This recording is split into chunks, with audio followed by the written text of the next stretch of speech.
Today I'm going to be showing you guys the Ultimate Hearts of Iron 4 Germany guide that's going to be showing everything you guys need to know, including building up, focuses, research, naval production, political power use, construction, and of course, how to actually take out the Allies, and then the Soviet Union pretty much winning the game. So on your screen right now, you guys are seeing the entire focus tree list that you guys need to be taking. This should get you through all the focus trees until right around 1940 to 41. Next, we're going to talk about construction. So for the first year, you're going to be building civilian factories in Brandenburg, this one, and Rhineland. The reason you're going to be building them here is you get an 80% infrastructure bonus to your construction speed, so that's going to help you get these out a lot quicker. Now you're going to be building civilian factories until about April of 1937, then you're going to swap all the production over to military factories until about November 1937. Then you're going to be building synthetics from November 37 until March 38. I'm obviously just saying what's on the screen, but then after March, you're going to then swap it all over to military factories until about May of 1939, and then past that point, you're then going to begin mixing dockyards and military factories until you have about 20 dockyards, and then after that you're just going to then begin building military factories or dockyards or civilians or synthetics depending on what you need, because you're going to be such a powerhouse as it is. It really all depends on how pretty much the nations that you've taken out have built up their military, their civilian and military industry. Next on you guys' screen, you are seeing a ridiculous amount of technology that you guys need to research. Now, I know a lot of people already are saying that, well, I can just do my own technology research. Try not to do that. The way I have this guide set up is through all the focuses. I've actually set up the technology list here so that you will actually be able to use the bonuses you get from the focus tree as some of the bonuses for this stuff. If you do this guide correctly and actually follow the focus tree, whether you write all this information down, take a picture of it, whatever, and then follow that guide that I'm showing you guys of the technology and the focus trees, you guys should have pretty much all this technology by bare minimum 1940, but more than likely probably 1938 to 39. After you get all this stuff though, you do need to prioritize tank and land doctrine research to prepare for war against the Soviets, along with industry tech, synthetics, and try to continue down dispersed industry. Next, let's go ahead and talk about your political power. So for the very first thing you want to do with the first 150 political power you're going to get is get the silent workhorse Martin Bormann. After you get this guy, you're then going to get Joseph Goebbels for another 150 political power, and then you'll be able to go to war economy. After you've gone to war economy, the next guy you should be getting is a captain of industry to help with your civilian factories, and then pretty much the rest of the list. Now, after you guys get through the end of this list, it is entirely up to you to swap out who you need for whatever purpose you're trying to get in your specific game, because all this stuff is planned to only go until 1940, but the strategies will go until 45. Next, we're going to be talking about Navy. So Germany realistically is never going to be able to compete with the Allies, at least Navy-wise. It's best, in my opinion, to make U-boats and try to cut off as much trade as possible in the Atlantic in these zones, or going up to here, down here, depending if the AI is turning off zones, or if you're a multiplayer and they're turning off zones. Really, Germany should just be using U-boats in these zones over here, and then if they can actually get over here with access from Japan, try to raid the Dutch East Indies. This way, they're either cutting off the rubber supply coming from the Dutch East Indies and British Malaya that's going to the UK through the Strait, or you're going to be cutting off US equipment or divisions, or really any kind of resources the UK is having to trade from the United States. So now, following my own guide that I'm just showed you guys all the technology and everything, we're going to be sticking as close to that as possible, and then we're going to be coming back in around 1939 before World War II. One last thing before I do forget, in regards to the divisions you guys make, it is entirely up to you how you want to design your division templates, how you want to design your army. This is more towards things that can be predicted, like your focus trees, your research, things along those lines. As for your divisions, I have no idea what's going to happen in your game, so I'm going to leave that completely up to you. However, you do want to make as many 20-width infantry divisions as possible for frontline units, and then between 20 to 40 width tank divisions. If you're playing against an AI and single player, you can probably get away with doing a medium and light tank motorized build for only 20 widths, but if you're playing multiplayer, you're going to want to do 40s, especially if it's a player France. So before actually going to war with the Allies, here we are in August 15th, 1939. We are about to have our Danzig or war, which is going to give us our justification. We are at 110 mills and 99 civilian factories. Our plane count is incredibly low, but that's only because, well, I decided to go really hardcore into tanks to get a bunch of 40 width divisions out. So before declaring war, there's actually a few things you need to do beforehand. First off, if you're Germany, I would well, obviously you're Germany, highly recommend guarding all of your ports. A lot of the time, if you are playing a single player game, the AI will try to naval invade through Denmark, around the north, or over here in Ostprussen.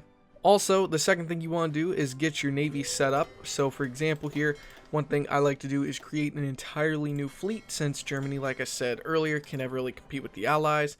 Then go ahead and make them a few different U-boat fleets. And then go over here. I think I already did it actually. Yep. You can get docking rights from Japan. And then after you've done this, where did my submarines go? Okay, I got you. Something weird is going on there. Okay. Still haven't got used to this system. Alright, so pretty much you want to do convoy raiding in a couple zones. You want to obviously do it here, here, and here, so you pretty much cut off the Allies' supply of rubber, and also try to, if you have the range, to get into the mid-Atlantic gap. If you have submarines, level 3 subs, try to get them in the North Atlantic ridge, and then mid-Atlantic gap. But mainly you want to target these areas in here, because the Allies, again, if you're a multiplayer, don't really put anything over here to find submarines. And then this way you're actually taking out the rubber British Malaya and the Dutch East Indies is sending back home, and you're also going to be damaging the war support of the United Kingdom. Now once you actually declare war, you want to take out Danzig as quick as possible. The AI is going to try to flood troops inside of Danzig, and it's going to make your job a whole lot more difficult. Something I prefer to do sometimes, if I have really good tank divisions like this, I won't actually take out Danzig, and instead will let the UK and France throw troops in here, and then once they've thrown a bunch of troops in here, I will then cut off the port, which forces their own units to starve since they're cut off from supply and they can't use the other country's supply, and then that literally just cuts off their entire supply and kills off a ridiculous amount of troops. But that's entirely up to you how you want to do that. Actually, one other really quick thing before I forget also, don't actually put your navy, what's left in here, don't put it in the Baltic Sea, because what's going to probably more likely happen is the French and the British navies are going to be patrolling inside the Baltic Sea, which is why later you're going to want to take out Denmark. After you've taken Denmark out, then you can use your naval bombers, dive bombers, tactical bombers, whatever inside of the Baltic Sea, and then you can take out their navy. However, I wouldn't actually recommend doing that either, and I would recommend just leaving the navy alone, let the French navy stay alive in here as long as possible, because later on I'm going to show you guys how to actually take the French navy. After Poland has capitulated, if you want to really go hardcore on this game, something you can do is find the regions over here where, for example, all the Polish stuff that you're about to have to give over in the USSR treaty, everything east of Poland, find the mills, and then just delete everything one by one without moving your mouse. Now what this is going to do is obviously remove the factories, so the Soviet Union is not going to be able to use them against you later on in the war. Pretty much this zone and everything west is going to be in the Eurocontroller control, but which is why you're going to want to leave Warsaw, obviously. But I think that's actually all of, yeah, that's all that. So after Poland, you should have right around 100 civilian factories, which as you can see, we have 103. Now, you can either do one of two things over here about the resistance. You can either put just regular infantry divisions over there like I have, or another option for you. Oh, I forgot that little spot. Or another option for you is to just simply make cavalry divisions and send them over there. I like to keep infantry divisions over there in case there's a naval invasion or something along those lines. But anyway, also make sure you go into your construction tab here, and everything that's inside of Poland, actually we're being strategically bombed by the AI right now, but all the infrastructure zones over here, you can actually lower those to the lowest part of being repaired possible. The reason is because Poland, you don't really get that many resources out of it anyway, except for a little bit of oil, which isn't going to make that big of a difference, and then a tiny bit of steel. So there's really no reason to repair anything other than buildings in Poland. So just pull all the infrastructure to the very last thing you need to repair. Now let's talk about France. You have a couple ways of taking out France, Belgium, and the Netherlands. First, you can do this. You can declare war on the Netherlands and then invade them. Then you can declare war on the Belgium, and then invade through pretty much the entire border and then push through France. However, I like a second approach. The second option I like to do is select the entire army and tell them to pull back to right around here. And then what will end up happening is once I'm ready to invade Luxembourg with my tank divisions, which I'm going to go ahead and move them up here now, What's going to happen is I'm going to declare war on Belgium first, then the AI France is going to throw a bunch of divisions in here and actually try to fill up this pocket with a lot of troops. Then you can invade Luxembourg and actually get behind them and cause a huge encirclement, making France way easier. So once France has been taken out, you're going to have this decision about the triumph in France. Pretty much is asking you whether or not you want to do Vichy France or just Germany is going to conquer all. Most of the time people are going to just establish Vichy because it's too much micro intense. They don't want to have to worry about, other people and all that kind of stuff. But there's actually a little bit of a good idea why you want to do Vichy. Here's pretty much the options. Either one, you can do Germany is going to conquer all and just take over about 3 to 6 mills and between 6 and 15 civilian factories. Or option B, you can choose Vichy France, then you're going to get 75 French ships fighting on your side against the British, and you're going to be able to take out a large chunk of the French fleet already in the Mediterranean still. Then after you do this decision, and now you have Vichy France, which again, yeah, they don't even have any mills or civs this playthrough.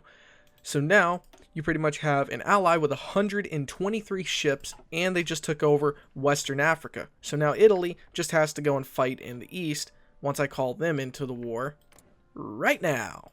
Actually, there is one serious major issue if you are going to do the whole Vichy thing. I personally think it's still worth it. However, this is where most of the aluminum for the German air production actually comes from. There's a bunch throughout the rest of France too, and you can also trade to just get some from Hungary. However, there is still a decent amount down here you're going to lose. But even with how many 75 factories on planes, we still have a good chunk of aluminum on them, and we only need 2 factories worth. And because they're technically, I guess, a little puppet state or something along those lines, since we can actually build in them, they're more of our puppet, we can still build in them later, get more of the resources out in them for only 1 or 2 factories anyway. So in my opinion, it is a very good idea to just simply do the whole Vichy thing. So now after you've done this, next you're going to want to take out the Netherlands. Actually pay attention up here. I made a mistake. I didn't pay attention up here whenever I was invading France, so I need to actually send my tanks up here, take them out, and then after that, if you want to, you can. If you want to try to take out Norway, there's a couple good reasons to and a couple bad reasons.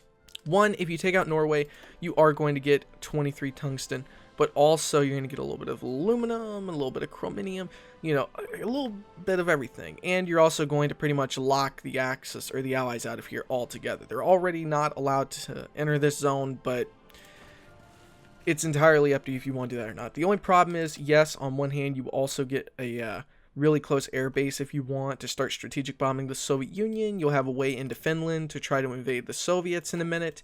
You have a large front that way. But once you take out Norway, you're also going to have to leave a good sizable force to guard the ports there. So it's really kind of a 50-50 decision if it's a good idea to take out Norway or not. I personally think it is, but again, that's something a lot of people disagree with.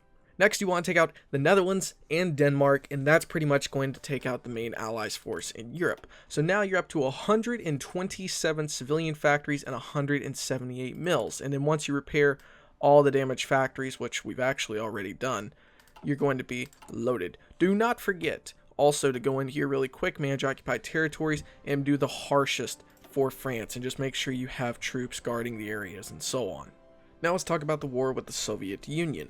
Pretty much you should start taking the focuses to go to war with the Soviets at probably about, I would say, early to mid 1941, but no later than 1942 should you actually go to war with the Soviets. It needs to be before 1942. The main zones you're going to want are Murmansk up here, and I'm talking about to capitulate them and to get the most resources. First, you want to take out Murmansk. It's not really that big of an issue, but it does take away some of the steel. But this game is not a multiplayer game, so they didn't invade Finland and actually take it. So normally you would want that region first. The second most important region is definitely going to be the oil fields down here in the south in the Caucasus, especially this nice little one right here. If you get this, pretty much your oil troubles are done for the longest time. Then finally, you want the zones around Crimea. This is because there's a little bit of chromium on top of that spot there, and then tungsten along with more oil. Or tungsten, or dang it, I can't say it, whatever. Anyway, you know what I'm trying to say. So pretty much the cities you need to take to actually make them capitulate. What I just told you was just the resource areas you need. The first city you need to take is going to be Sevastopol. Well, not first, but just the list of the cities. You need Sevastopol, Kiev, then you need Minsk, Moscow itself, of course, Leningrad, and then once those are taken, Stalingrad. Wow, that was weird. I'm sorry. And then depending on their stability level, which obviously it's 100%, you're going to need to probably take out Archangel, then Murmansk, and then finally you might end up having to take out Vladivostok. But if you're playing historical AI, you might be able to get the Japanese in on the war in a little while, and they'll be able to help you out. So, now that's been said, let's go ahead and launch our war into the Soviet Union. I should not have finished that sentence yet. The idea for the war with the Soviet Union is definitely going to be to encircle as many enemy divisions as possible. I set up these lines to give you an example here of what you shouldn't really be doing. You could have your main army if it's very confident, like right here. It's kind of risky, but we're on the same kind of level. So I don't mind sending my army in the forward line trying to attack up there. But then you want to try to encircle as many divisions as possible, which is why I have Rommel's tank division with motorized units here, which are going to try to cut up over in this. Then we have another attack down here, which is going to try to push towards Sevastopol, so we can maybe try to get a little bit of a head start down here into the Caucasus for the oil. So really though, for this war, you're going to want to encircle as many enemy divisions as possible, which I'm probably going to show you guys. Depending on how the initial invasions work, you guys are going to see how the whole encircle thing is going to work. Pretty much though, you want a lot of motorized units in a couple armies, because these guys are what's going to be used to fill the line behind your tanks, so your tanks don't get encircled and your tanks don't die. Also, I don't know if I mentioned this at the start, at least for single player, it's not a bad idea to go down Mobile Warfare Doctrine, just because you can get these bonuses towards the bottom here for recruitable population, and you can get some bonuses for your tanks. If it's in multiplayer, in a realistic, very serious game, I would recommend probably superior firepower and just try to conserve as much manpower as possible. But Germany usually should try to go down desperate defense because, let's be honest, they're guarding the majority of what they've taken. So by following my guide, you guys should probably have right now about 185 civs and 224 mils. Compared to the Soviets, I think we're doing alright. Alright, so now let's start this invasion of the Soviet Union. Well, I'm sorry, I tried to make it pretty for you, but Border Gore always finds a way. So, if you follow my guide and you had the same results, it's 1942, almost 1943, and you are sitting pretty on 260 civs and 351 mils, 61 dockyards, and another million manpower ready to go, along with Air Force about the size of the UK. But let's be honest here, now that you can pull everything to the west, you can easily knock the UK out. Once you knock the UK out, you can probably get a peace deal. If not, then you're just going to have to build ships like battleships, aircraft carriers, submarines, and just start going crazy all over the Atlantic. And then hopefully you'll be able to invade Iceland, then Denmark, then invade Canada, and then invade the United States, and then you can win that way. You know, the more I've thought about it, that wouldn't be a complete tutorial if I actually didn't show you guys an invasion of the UK. So, really quick, just to let you know, this is how you actually take out the UK Navy, alright? We pulled them down to 125 ships max, we have 109. How did we do this, you wonder? Again, from earlier, I did another video, I explained it. All you have to do is put a ridiculous amount of planes in the channel along with fighters, get enough air superiority up, and then have a ridiculous amount of ships. So, as you can see, enemy support lost 233, enemy ships bombed 5. But if we look at years, if we look at months, yeah, that's how many ships we've damaged. And because of that, if we look at Navy, this is how many enemy ships we've taken out recently. So we've taken out quite a few, actually. This is the list of ships we've taken out this year. So, just like that, with the help of what was left of the Vichy Navy, which still has some naval superiority, and then the German Navy together, we now have naval superiority, and we can naval invade. This... Oh, my goodness. That might have been the quickest route I've ever seen. Oh, my goodness. Yeah, okay. this is an example right here of the Navy. As you can tell, now I think we officially can say this is over, because now all that would be involved is just me naval invading Iceland, Denmark, then Canada. But that right there is how to play as Germany in Man the Guns. Anyway, guys, now thank you for watching. I will see you guys next time. Hope you enjoyed. Stay awesome.